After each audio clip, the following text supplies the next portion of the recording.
Bonsoir Jérôme Béglé. Bonsoir Merci mesdames. d'être avec nous. Et justement, vous allez en quelque sorte tirer le portrait aussi de Marine Le Pen. En commençant évidemment par la relation père-fille, vous ne serez pas contente, mais j'ai regardé le dernier journal de bord enregistré par votre père la semaine dernière, le numéro 401e. À la fin de ces 20 minutes, Jean-Marie Le Pen fait quelques confidences sur son état de santé, et c'est parfois assez difficile à entendre. Bon, votre épaule, votre déchirure.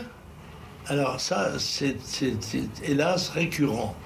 Je sais, il est vrai que les tendons ne se réparent pas à 27 ans comme à 17.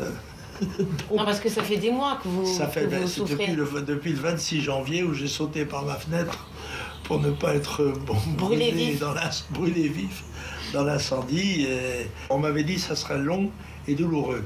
Alors on m'a dit un peu la même chose pour ma maladie pulmonaire, et que c'était très débilitant physiquement parce que s'y conjuguent l'effet des traitements et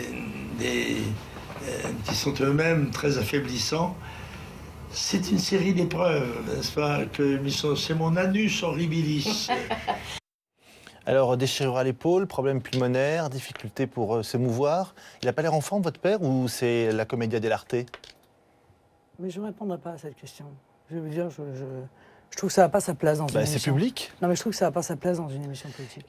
Les autres oratoires qui vous opposent, il y a des mots très forts, un peu mortifères. On parle de suicide, de mise à mort, d'euthanasie. Vous, Florian Philippot ou lui-même, c'est un vocabulaire qui est quand même assez étrange, même quand on se combat politiquement à l'intérieur d'un parti. Je n'ai jamais utilisé ce type de mots, moi, ou ce type d'expression. C'est un mot de vous. Et Jean-Marie Le Pen lui-même, à chaque fois, il dit le cadavre bouge encore. Il a parlé d'euthanasie. Oui, mais le suicide politique, c'est le moment où, si vous voulez, vous partez dans une dérive où vous savez pertinemment que vous allez sortir de la vie politique. Mais vous croyez que ces mots sont bien appropriés entre une fille et son père? Écoutez, un suicide politique, c'est un suicide politique, comme son nom l'indique. C'est un homme politique, Jean-Marie Le Pen. Il s'est toujours comporté comme tel. Il sait que sa fille est également une femme politique. Donc nous avons des échanges politiques. Moi, je suis en désaccord politiquement avec Jean-Marie Le Pen. Je n'ai pas cherché à l'écarter volontairement en le poussant à la faute.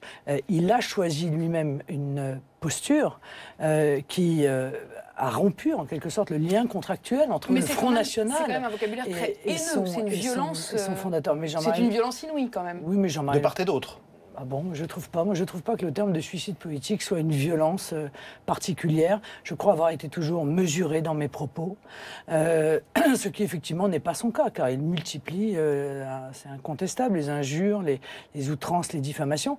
Moi, je ne crois pas avoir eu la moindre violence, et je n'ai pas du tout le souhait de devenir violente dans les mots à l'égard de Jean-Marie Le Pen. Je souhaite juste, et c'est ce que je fais, être ferme dans la direction du Front National.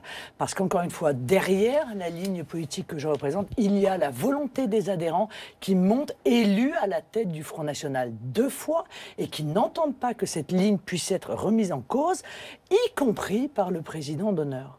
Jérôme Béglé. À propos de ligne politique, passons à Tsipras et Syriza et la Grèce.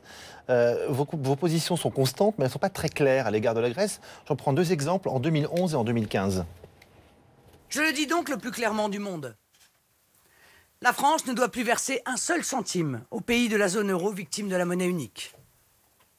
Chaque milliard versé est un milliard brûlé dans l'incendie de la dette. Ce qui est intéressant dans leur victoire, c'est le rejet des diktats de l'Union européenne et tout ce qui contribue à ouvrir les yeux des peuples européens sur leur niveau de servitude à l'égard de l'Union européenne, et tout sursaut de liberté exprimée va évidemment dans le bon sens, même si c'est un mouvement d'extrême gauche. Alors, vous vantez aujourd'hui la politique je ne vois pas la grecque. contradiction. Attendez. Simplement, en 2011, vous disiez qu'il ne fallait plus verser un centime à la Grèce. Si la France adopte à peu près la même politique que Syriza et Tsipras aujourd'hui, on risque donc de ne plus pouvoir lever sur les marchés financiers les 200 milliards d'euros. C'est la somme dont on a besoin en 2015. Comment on fait pour se refinancer? Auprès de qui on emprunte si nos bailleurs de fonds ne veulent plus nous prêter d'argent? Non, mais là, vous obscurcissez une position qui est extrêmement claire.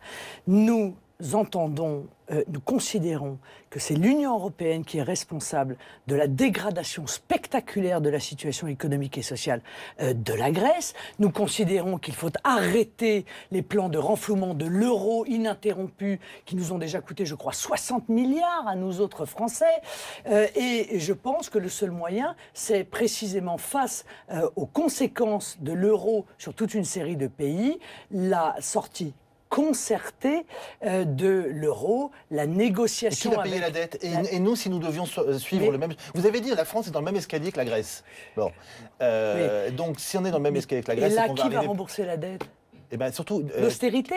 Mais l'austérité, elle creuse la dette. Où allons-nous emprunter les 200 milliards d'euros qu'il nous faut, par exemple, en 2015 pour alimenter notre budget? Mais non, mais écoutez, l'austérité, elle creuse la dette. Moi, ce que je dis, et je crois qu'on le constate chaque jour, c'est que la politique d'austérité imposée à la Grèce est imposée à la France, pas dans les mêmes circonstances. C'est pour ça que je disais qu'on est dans le même escalier, mais pas au même étage. Ça va pas tarder. La politique d'austérité, elle a aggravé la situation de la Grèce. Ça fait des années que la Grèce se voit imposer cette politique d'austérité. Est-ce que ses déficits et sa dette se sont améliorés? Réponse non. Elles ont augmenté de manière spectaculaire. Donc tirons les conséquences de cela. Et moi, je dis que le seul moyen possible aujourd'hui, raisonnable et juste avec la Grèce, c'est de négocier leur sortie. Pas les jeter comme des chiens brutalement de la zone euro, comme semble-t-il certains voudraient le faire à Berlin ou à Bruxelles. Non, organiser tranquillement avec eux, dans le cadre d'une négociation, le retour de la Grèce à une monnaie nationale, car le seul moyen pour la Grèce de rembourser sa dette, c'est à nouveau de créer de l'emploi, de créer de la richesse, et elle ne le fera que lorsqu'elle aura une monnaie adaptée à son économie. Merci Jérôme Begley. Dans un instant, on se retrouve pour la deuxième heure de ce BFM politique et on reviendra notamment sur qu'est-ce que c'est le marinisme. On sait ce que c'est que le pénisme au sens Jean-Marie Le Pen. Qu'est-ce que c'est que le marinisme? À tout de suite. Sur le web, retrouvez bfmtv.com.